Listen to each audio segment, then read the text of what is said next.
नमस्कार।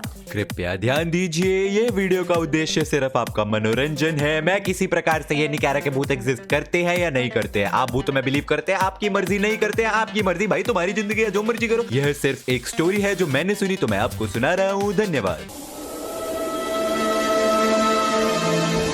क्या आप लोग भूतों में विश्वास करते हैं? नहीं।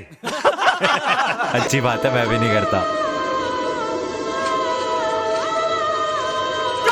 आज का स्टोरी टाइम थोड़ा सा अलग होने वाला है। अबे ऐसे कैसे बोल रहा है, ढंग से बोलना। माफ करना, इधर उधर निकल जाता हूँ। तो आज की स्टोरी है शिलोंग मेघालय की रोनिका की। वो घर जहाँ पे हम रहते थे वो बहुत क्रीपी है। जब भी मैं जाती हूँ ना वो घर से, मुझे बहुत डर लगता है। अभी भी वहाँ पे बहुत नेगेटिव वाइब्स आते हैं। तो ये स्टोरी स्टार्ट होती है बैक इन 2017 जब रोनिका अपनी फैमिली के साथ एक नए घर में शिफ्ट हुई थी। एंड ऑनेस्टली जब रोनिका ने मेरे को उस घर की फोटोज भेजी तो मैं समझ सकता था कि ये स्टोरी डरावनी क्यों है, क्योंकि वो घर देखने में ही काफ़ी ज़्यादा स्कैरी लग रहा था मेरे को। बट ये चीज़ ऑब्वियसली रोनिका और उसकी फैमिली को तब नहीं पता थी, बट पता चलने वाली थी। तो अभी इस नए घर में शिफ्ट हुए रोनिका और उसकी फैमिली को ज़्यादा से ज़्यादा 1-1.5 हफ्ता ही हुआ था। एंड रोनिका को वहाँ पे बहुत ज़्यादा नेगेटिविटी फील होनी शुरू हो गई थी ऑलरेडी। उसको हमेशा लगता था कि इस घर की वाइब बहुत ज़्यादा नेगेटिव है। एंड वो अपने घर वालों को भी बोलती थी कि उसको घर में कुछ अच्छा नहीं लग रहा। लेकिन हर स्केरी मूवी की तरह घर वाले वर लाइक, कोई नहीं, अभी नया घर है, तुम्हें अडेप्ट करने में टाइम लगेगा वगैरह वगैरह। मुझे आज तक नहीं समझ आया कि जब बच्चे बोलते हैं कि कुछ गलत है तो माँ बाप मानते क्यों नहीं है। लेकिन इसके बाद जो जो चीज़ें घर में होने लग गई उसके बाद उन्हें मानना ही पड़ा। रात के 2 बज रहे थे, घर के सब मेंबर्स सो चुके थे और अचानक बाथरूम में से ठक ठक ठक ठक आवाज आनी शुरू हो गई। ऐसा लग रहा था मानो कोई बाथरूम में से निकलने की कोशिश कर रहा है। लेकिन शॉकिंग बात तो ये थी कि घर के सभी मेंबर्स सोए पड़े थे। तो फिर बाथरूम के अंदर से कौन नॉक कर रहा है? कोई चोर या फिर कोई बहुत ही ताकतवर बिल्ली? हो सकता है ना, मतलब अब धीरे धीरे नॉकिंग की आवाज बढ़ती जा रही है, रुक ही नहीं रही है। एंड इतनी बढ़ गई कि उसको अब इग्नोर नहीं कर सकते। तो रोनिका की मम्मी हर हॉरर मूवी की मम्मी की तरह जाके चेक करती है कि एक्चुअली में कौन कर रहा है ये आवाज। मैंने मम्मी को कहा था नहीं जाने को वहाँ पे, पर वो आवाज आ ही रहा था उस टाइम भी। और आपकी मम्मी गई- कौन है बोलते हुए जाके चेक करने चली गई। हाँ, तो आपने वैसे मम्मी को कौन बताया है? नहीं? मम्मी टिपिकल हॉरर मूवीज में ऐसा ही होता है, कौन है? कौन है? भूत ठक ठक आवाजें कर रहे होते हैं, नहीं जाना चाहिए वहां पे।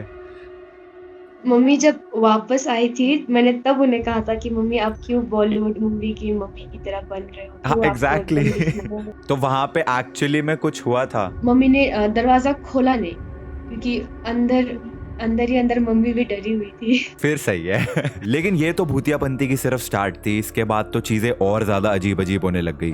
सबसे पहले तो रोनिका की नानी जो उनके साथ ही रहती थी, उनकी तबीयत अचानक से ही खराब होनी शुरू हो गई। एक दिन रात के 1-1.5 बजे किचन में से बर्तन खड़कने की आवाज आनी शुरू हो जाती है। चेक करने पे पता चलता है कि एक खाने के बर्तन के ऊपर लगा लिड जो होता है ना, ढक्कन, वो अपने आप हिल रहा था। उसमें ना ही कुछ खाना था, ना ही वो गैस पे रखा हुआ था, बस रैंडमली पड़े पड़े उसके ऊपर का ढक्कन अपने आप हिले जा रहा था, एज इफ कोई उसको खोलने की कोशिश कर रहा है बट खोल नहीं पा रहा। But even after all this Ronika के घर वाले उसके सामने कभी एक्सेप्ट नहीं करते थे कि शायद घर में सच में भूत हो सकता है। लेकिन इसके बाद जो हुआ, उसके बाद रोनिका ने तो डिसाइड कर लिया था कि अब वो इस घर में नहीं रहने वाली। रोनिका अपनी नानी के साथ सोती थी। उसकी नानी राइट साइड पे सोती थी एंड वो उनको हग करके पकड़ के सोती थी, क्योंकि ऑब्वियसली उसको डर लगता था।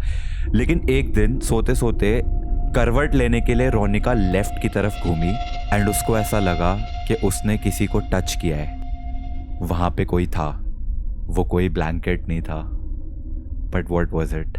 मैंने उसे सच में टच किया था। वहां पर मेरे और नानी के अलावा कोई और भी था। तो did you open your eyes and check वो क्या है? नो, इतनी नहीं, हिम्मत नहीं हुई। मेरी ऐसे हुई फंस रही थी तो आँख तो खोलने का चांस ही नहीं था। नॉट इवन किडिंग, जब रोनिका ने मेरे को अपने इस घर की फोटोज और वीडियोस भेजी ना, मेरा पहला रिएक्शन था क्यों कोई इस घर में क्यों ही रहना चाहेगा। लाइक ये तो बाहर से ही काफ़ी ज़्यादा स्कैरी लग रहा है। लेकिन लकीली फॉर रोनिका इसके बाद उसके घर वालों ने भी एक्सेप्ट किया कि इस घर में कुछ तो गलत हो रहा है। एंड नानी की उसकी तबीयत और ज़्यादा डे बाय डे ख़राब होती गई।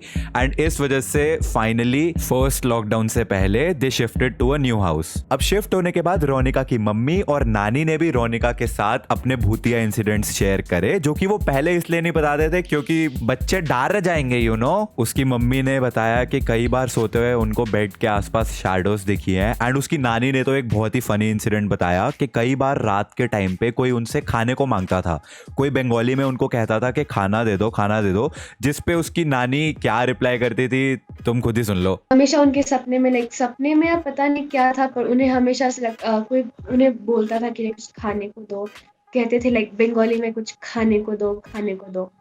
पता है नानी क्या कहती थी? क्या कहती थी? बिस्किट का डब्बा वहाँ रखा है, जाके ले लो।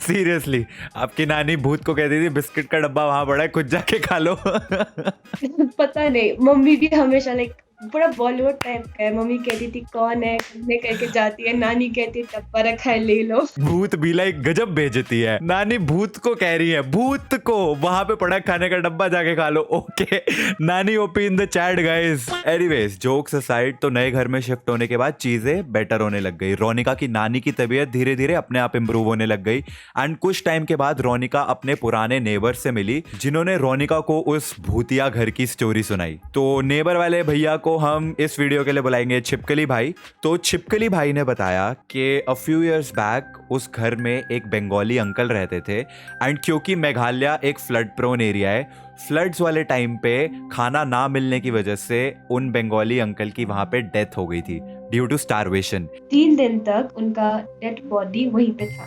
ओ गॉड। 3 दिन बाद निकाला गया था उनका बॉडी वहां से। 3 दिन के बाद जब उनके नेबर्स ने नोटिस करा कि अंकल के घर से कोई आवाज नहीं आ रही है और अंकल भी बहुत दिन से दिखाई नहीं दे रहे हैं, तो उन्होंने घर का दरवाजा तोड़ के जब चेक करा, तब उनको पता चला कि उन अंकल की तो काफी दिन पहले ही डेथ हो गई थी ड्यू टू स्टारवेशन, खाना ना मिलने की वजह से।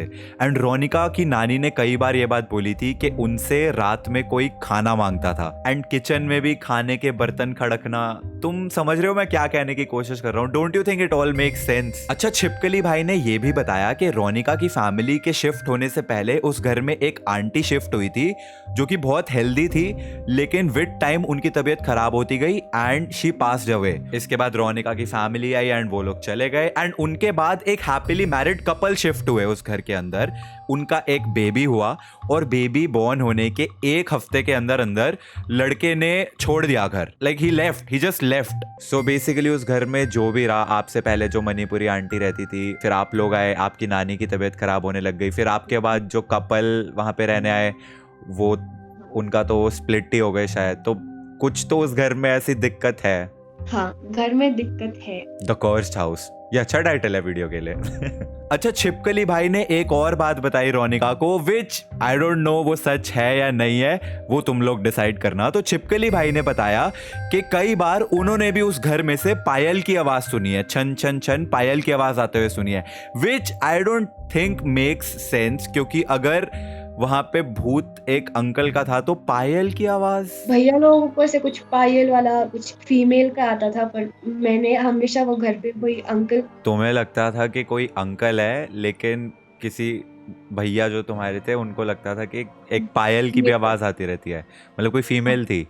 हाँ, पता नहीं अब वो कौन था, क्योंकि मुझे या तो वो हो सकता अंकल है वो अंकल ही जो थे वही पायल पहन हाँ। के भागते थे। हो सकता है कि मतलब इट्स हिज चॉइस। अब ऑब्वियसली बहुत सारे लोग होंगे जो बोलेंगे ना ना ये बिल्कुल सच नहीं है, झूठ है, फेक है। कुछ लोग बिलीव भी करेंगे। सच क्या है हु नोस, मेरे को नहीं पता। But I honestly enjoyed this story. आप लोगों की स्टोरी सुनाने में एक्चुअली बहुत ज़्यादा मज़ा आ रहा है। एंड कौन होगा हमारी नेक्स्ट स्टोरी टाइम वीडियो के लिए रिस्पॉन्सिबल, वो तो आपको तभी पता चलेगा जब आप इस वीडियो पे लाइक करोगे। Thank you so much to you Ronika, जिन्होंने अपनी स्टोरी सुनाई। I will see you guys in the next video. तब तक के लिए क्या बोलते हैं Ronika? watching. Thanks for watching.